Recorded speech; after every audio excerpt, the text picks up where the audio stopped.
पहले इस पागल की सुने, बाद में आगे चलो। और किस तरह उस्ताद और बच्चों में आपस में कोऑर्डिनेशन है और किस तरह बच्चे कामयाब होते हैं। जब वो वापस आए तो मियां मोहम्मद शहबाज शरीफ ने, जो आजकल वज़ीर आज़म पाकिस्तान है,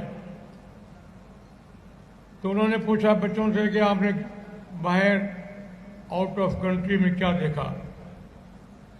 तो एक बच्चे ने जवाब दिया,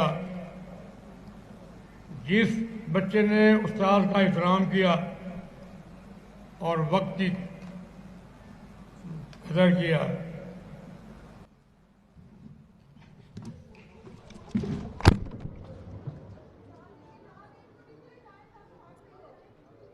एक मिनट यार, रेस्क्यू वाले भी हैं तो उन्हें बुलाया।